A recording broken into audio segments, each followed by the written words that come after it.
네, 박근혜 전 대통령이 현직에서 파면된 후 우리 외교 안보에도 비상이 걸렸습니다. 사드 배치 문제와 북한 위협 수위가 날로 고조되는 가운데 리더십 공백 위기를 어떻게 메우느냐가 관건인데요. 네, 오늘 송대성 전 세종연구소장, 이인배 통일연구원 초청연구위원과 함께 관련 내용 이야기해보겠습니다. 어서 오십시오. 네, 두 분 어서 오십시오. 네, 안녕하세요. 네. 대통령은 행정부의 최고 수반이자 또 군 통수권자 아니겠습니까? 네, 이런 그만큼 이 탄핵으로 인한 대통령의 권리 상태, 이게 우리나라 안보에도 상당한 영향을 미치지 않을까 이런 이야기들이 나오고 있거든요. 어떻습니까? 네, 그렇습니다. 일단 그 대통령이라는 직은 세 가지 의미를 갖고 있습니다. 국가 원수로서 국가를 대표하는 그 직 역할이 하나 있고, 행정부 수반으로서 역할이 있고, 예. 또 하나 군 통수권자로서 역할이 있는데, 이 세 가지가 지금 다 없어진 상황이죠. 그래서 일각에서 국민들께서도 걱정하시는 부분이 있을 텐데요. 저도 이제 청와대에 있으면서 여러 가지 외교안보 분야를 겪어보면서 느끼는 것 중에 하나는, 우리 민주주의 체제 속에서는 특히 안보 분야에는 각 분야의 자율권들이 많이 주어져 있습니다. 그래서 전면 전쟁이 아닌 이상에는 각 부대 단위별로 지휘관들이 다 현장에서 대처할 수 있는 권한과 그것을 SOP를 다 가지고 있습니다. 매뉴얼을 가지고 있습니다. 그렇기 때문에 전면전이 아닌 이상에는 크게 문제될 것이 없는 상황이고요. 이것이 바로 이 민주주의 체제와 독재 체제와의 차이점이 될 겁니다. 북한은 절대 그런 상황 속에서 현장에서 곧바로 대처하지 않습니다. 물어봐야 됩니다. 안 그러면 자기가 문책당할 수 있거든요. 그것이 바로 민주주의 체제와 독재의 차이인데요. 지금 상황에서 크게 국민들께서 우려하실 만한 그런 안보의 위기다라고 보실 필요는 없지 않겠냐 생각이 듭니다. 네, 그런데 또 안보 위기라고 보지 않아도 된다고 말씀을 하셨는데, 북한이 탄도미사일 발사가 요즘에 잇따르고 있기도 하고, 또 핵실험 움직임도 심상치 않은 것 같습니다. 핵실험 이번에 최대 규모로 했다고 하는데, 이 부분은 또 어떻게 봐야 되는 겁니까? 네, 어제 38 뉴스에서 나온 이야기죠. 예. 그래서 지금까지 지난번에 한 20킬로톤, 최고로 보면 이제 폭발력이 한 20킬로톤 정도였는데, 이번에 이제 풍길이 북쪽 갱도에서 나온 토사나 양들을 그런 것들을 보면 규모가 한 228킬로톤 정도 된다는 거죠. 예. 그렇다면 10배 이상의 된다는 건데요. 대단히 큰 규모의 좀 핵실험을 준비하고 있는 것만은 사실인 것 같고요. 지난해부터 계속 언제든지 이 풍계리 쪽에서는 핵실험은 가능한 수준으로 계속 있었습니다. 아마 그게도 최고 지도자 김정은의 지시만을 앞두고 있는 그런 상황인데, 아마 그것이 여러 가지 기술적인 요건들, 그리고 한국을 어떻게 압박할 것인가에 대한 정치적인 목적들, 그리고 미국과 어떻게 협상을 유리할 것인가에 대한 전략적인 목적들, 이 세 가지를 고려해서 아마 시간을 잡지 않을까라는 것이 제 생각입니다. 예. 네, 알겠습니다. 최근까지도 이렇게 북한이 도발을 이어가고 있는데, 북한이 다음 달 15일이죠. 김일성 생일 등 내부 행사를 맞아서 또다시 도발을 감행하지 않을까 이런 우려도 좀 나오고 있거든요. 우리가 이에 대한 어떤 좀 대비책을 세워야 한다고 보십니까? 그러니까 이제 지금 아까 우리 이 박사님이 말씀하신 계속 최대 규모 그 핵실험을 할 가능성도 풍긴다. 지금 이게 한미 합동 훈련을 하고 있는 기간이거든요. 이때 이제 실제로 그렇게 꼭 핵실험을 할 것처럼 또 도발도 하기도 해요. 네. 이렇게 보면은 그런 것처럼 북한이 저렇게 자꾸 이제 그 긴장을 고조시키는 것은 또 다른 하나의 목적은 한미 합동 훈련을 하기 때문에 북한이 이렇게 한다. 이 원인을 갖다 우리한테 주고 우리 사회에 일종의 그 반미 운동을 일으키기 위한 이런 의미도 있습니다. 그런데 이제 지금 트럼프 정부가 새로 이렇게 출범을 했는데, 과연 그러면 그런 대규모 그 도발을 할 것이냐? 저는 50대 50으로 봐요. 왜 그러냐 하면, 지난번 그 이길성 외무부 부상이 중국에 가서 3월 초에 그 왕이 외교부장하고 이제 그 면담을 했는데, 그때 지금 일종의 중국 입장에서는, 중국은 사실은 지금 미국 트럼프 정부한테 상당히 긴장을 하고 있다고요. 종전처럼 잘 못하고. 그러니까 일종의 네가 한번 해봐라. 저 기싸움을 한번 해봐라 하고 이렇게 부추겼을 가능성도 있어요. 그러면 이렇게 실제 이 핵실험을 할 가능성도 있습니다. 그런데 지금까지 이제 트럼프 정부로 보면 두 번 선거 캠페인 동안이나 지금까지 쭉 봐서 오바마 정부를 많이 비판을 했다고. 저거는 잠자고 있었던 정부다. 북한을 어떻게 그렇게 다스리느냐. 이런 걸 볼 때는 미사일 지금 두 번 실험한 거하고 이제 대화도 안 하겠다. 예. 힘으로 보여주겠다 하고 배루고 있는 때인데 과연 그렇게 또 핵실험을 하겠느냐. 이제 그래서 저는 솔직히 50대 50으로 할 가능성도 있고 막 그렇지 않을 가능성도 있다. 뭐 이렇게 봅니다. 예, 예. 지금 안보 상황은 그런 상황이고요. 어제 또 박근혜 전 대통령의 탄핵 소식을 북한이 이례적으로 긴급 타전을 한 것으로 보이는데요. 2시간 20분 만에 보도했다고 하는데 이런 게 이례적이라고 하더라고요.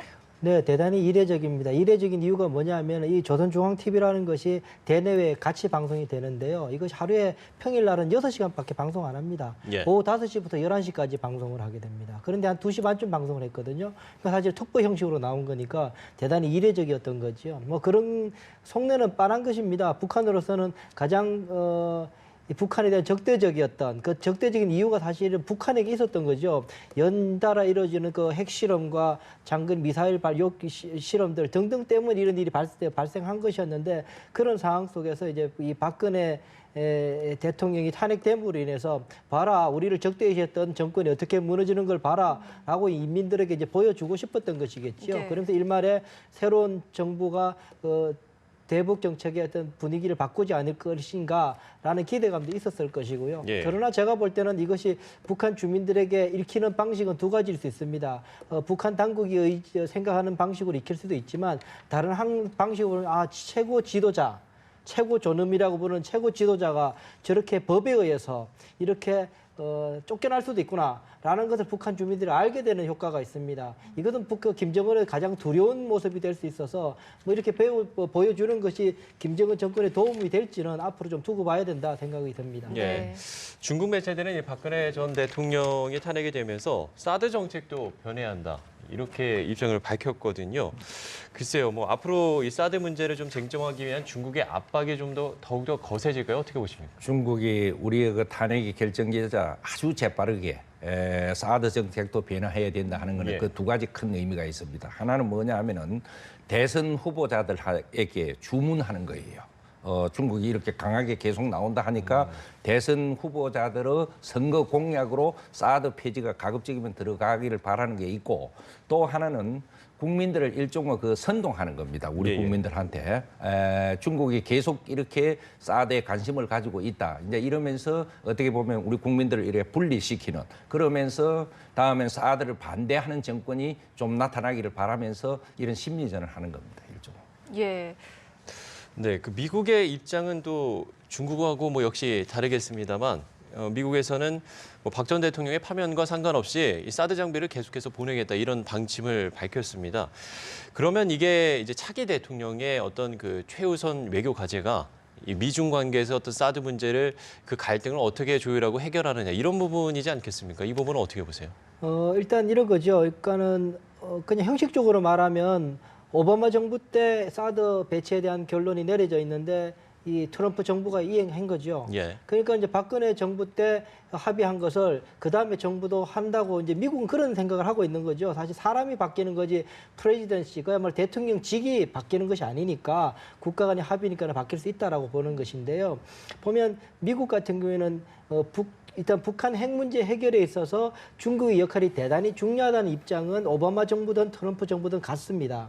그런데 차이점이 뭐냐면 오바마 정부는 중국이 북한의 핵 문제에 긍정적인 역할을 하기 위해서 선의를 잡고 설득을 하고 심기를 건드리지 않게 해서 일단 중국이 움직이기도 했던 것이 오바마 정부였다라면 예. 트럼프 정부는 반대로 중국을 움직이게 하고 있는 것입니다. 다시 말해서 중국을 끊임없이 압박함을 통해 가지고 점점 더 중국이 북한을 두둔하면 중국의 전략적 이익도 점점 더 감소되고 어려워진다는 것을 계속 보여줌으로 인해서 안 되겠다. 도저히 이렇게 쭉 북한을 끌어안다가는 우리한테 너무 치명적인 손해를 보겠다라고 판단을 해서 중국이 북한을 움직이게 만들겠다는 것이 트럼프의 지금 전략입니다. 네. 예. 그 중에 하나가 사드고요. 최근에 며칠 전에 있었던 것처럼 그 ZTE라고 중국의 통신회사가 예, 한 ZTE. 12억 불 정도 그리고 벌금을 물었단 말이에요. 그죠? 뭐 우리로 또는 뭐 1조 4천억 정도 되는 벌금을 물었고요.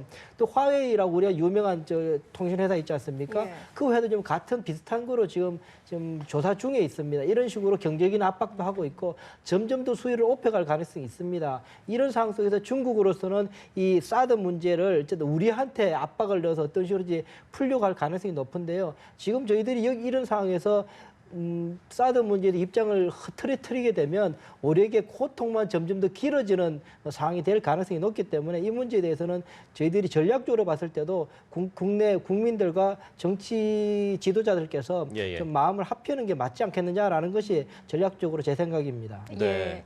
자, 이런 가운데 미국 틸러스 그 국무장관이 말씀 들어가기 전에 여기에 추가적으로 네. 한 말씀만 네. 더 드리면 지금 트럼프 정부는 이 사드 이슈는 이거는 흥정하고 무슨 조율하고 외교적으로 무슨 조정하고 이럴 이슈가 아니다 하고는 이미 결론을 내린 것 같아요. 엊그제 곧 우리를 방문하는 틸러슨 그 국무장관이 볼 때 사드 문제가 나오니까 그건 안보 이슈다. 안보 이슈가 적성국하고 무슨 흥정을 하고 협상을 하느냐 하는 식으로 딱 선을 쳤비는 것 같아요. 그래서 아마 새로운 정부가 들어와도 이미 이거는 끝난 종결되은 이슈다 하고 아마 예. 그렇게 나갈 겁니다. 예. 그런데 이제 국무장관이 방한을 해서 중국의 사드 보복에 대해서 어떠한 중재안을 내놓을 것인가 이런 이야기도 나오고 있던데 어떻게 예측하십니까? 아니요, 중재안이라고 말하기는 그럴 것 같고요. 예. 틸러슨은 뭐 아시다시피 중국에 대해서 그렇게 호의적인 인물 아닙니다. 예. 아마 틸러슨으로서는 이 사드 배치에 대한 목적과 거기에 대해서 명확하게 중국에게 다시 한번 설명하는 뭐 익히 아는 이야기지만 네. 예, 설명하는 입장에서 갈 가능성이 높다라는 게 제 생각이고요. 또 네. 하나는 뭐냐면은 이 사드라는 것이 북한의 미사일에 대한 큰 우산입니다. 작은 예. 우산이 패트리엇이라면 큰 우산이 사드인데 그 우산 속에 있는 것은 대한민국 국민들이 다수가 거기에 포함되어 있지만 또 상당히 많은 부분은 또 미국으로 봤을 때는 미국의 주한 미군들이 포함되어 있는 것입니다. 그러니까 주한 미군들이 이 미사일 공격, 북한의 예. 미사일 공격으로부터 무방비 상태로 놔두지고 싶지 않은 거죠. 그것이 사드가 갖는 미국으로서의 핵심적인 목적, 그리고 우리 한국으로서의 사드가 갖는 핵심적인 목적 두 가지가 다 합쳐져서 사드에 대해서 한국과 미국이 의견을 같이 하고 있다고 보시면 됩니다. 예. 네. 뭐 이번에도 소장님 뭐 첨언하실 게 있으시면 예, 그게 중국이 이제 우리 그 틸러슨이 우리나라 방문하고 중국을 방문할 때 어떻게 할 것이냐. 예. 그걸 뭐 액을 복걸하면서 대화로 풀자 그렇게 안 나갈 거예요. 네. 지난번 청문회 할 때 이렇게 들어보니까 남진아해에 인공섬 만드는 걸 보고 말로 일단 통보는 한번 하겠다.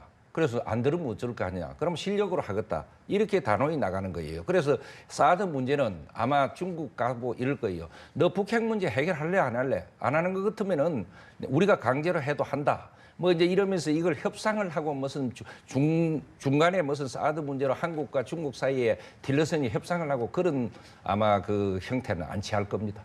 네. 예. 이번에는 좀 일본의 입장을 좀 살펴보면 일본은 뭐 새 정권과 협력하겠다 이런 입장을 내놨습니다. 그런데 이 박근혜 정부에서 추진한 그 일본군 위안부 합의 이게 무산이 되지 않을까? 그 속내는 또 복잡할 수도 있거든요. 이게 탄핵 이후에 한일 관계의 변화는 어떻게 전망을 하시나요? 우선 이 전 박근혜 정부와 맺었던 일본과 맺었던 이제 논란이 됐던 건 두 가지입니다. 하나는 예. 이제 한일 간의 군사 정보 보호 협정 지소미아라는 것이 하나가 있었고요. 또 하나가 이제 위안부 관련된 이제 합의였는데요. 여러 가지 논쟁점이 있지만 더 중요한 것은 이런 겁니다. 이 국가 간의 합의라는데, 그러니까는 이 위안부 문제 같은 경우에 그에 대한 국내적으로 대단히 많은 논쟁점이 있는 건 사실인데요. 그것을 지금 상황 속에서 풀었을 경우에 국제적인 신인도에 굉장히 문제가 생기게 됩니다. 아마 차기 정부가 들어설 때 고민스러운 부분이 바로 그것입니다. 외교적으로 그 대한민국은 혼자 사는 나라가 아닙니다. 그 국가 간의 관계 속에서 신뢰가 없으면은 해결되지 않는 일들이 대단히 많거든요, 외교적으로. 그런데 이렇게 한 정부에서 맺었던 약속들이 다른 정부에서 거의 깨지게 된다면 원년에 또 어떡하겠습니까? 그것이 뭐 국가라는 것이 영원한데 그 국가에서 맺어지는 그 약속들이 정부가 바뀌면서 잃어버리게 된다 그러면 그에 대해 어떤 나라도 그 나라와 신뢰를 갖고 협상하거나 하지 않을 가능성이 높습니다. 아마 그 다음 정부, 이제 타기 정부에서는 고민스러운 부분이 그 부분이 될 것입니다.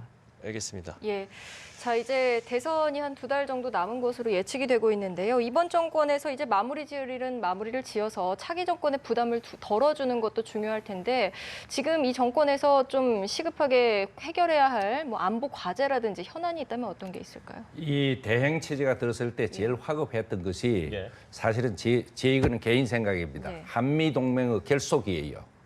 트럼프 정부가 다시 들어서고 우리는 혼란스러운 상황이 있고 한데 그것은 묘하게도 미국이 아주 성의를 내고 해가지고 그거는 어느 정도 해결이 됐어요. 근데 이제 제일 지금 남아 있는 과제가 사실은 북핵 문제인데 미사일 저기인데 저게 이번에 국무장관이 와서 어느 정도 이 청사진을 만들 것인지 저 미국도 대단히 이 저게 대해서는 화급한 주제로 보거든요. 예. 아마 저 문제가 지금 남은 건데 이것이 대행 체제지만은 어떤 합의를 보고 넘어갈지 그렇지 않고 차기 정부로 넘어갈지 이건 대단히 양국 간에 중요하면서도 좀 미제적인 예. 그래서 이번 이 국무장관 방문이 저는 대단히 중요하다고 봅니다. 예. 네.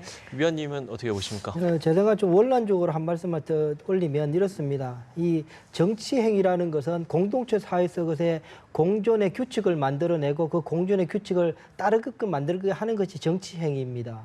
그런데 이 안보 행위라는 것 자체는 이 공동체 자체를 지키는 행위입니다. 그러니까 상위 개념입니다. 그런데 이 안보 이슈들을 너무나 이 정치 이슈 속에서 끌어다녀 가지고 수위를 낮춤으로 인해 가지고 실제로 공동체 자체의 존립을 위협하는 경우가 있습니다. 그 문제는 그 여러 정치 지도자들께서도 좀 고민을 해서 말씀을 하셔야 되지 않겠냐는 게 제 개인적인 소견입니다. 네, 예. 알겠습니다. 오늘 대담 여기서 마무리 짓겠습니다. 지금까지 송대성 전 세종연구소장, 이인배 통일연구원 초청연구위원과 함께했습니다. 두 분 고맙습니다. 고맙습니다. 고맙습니다.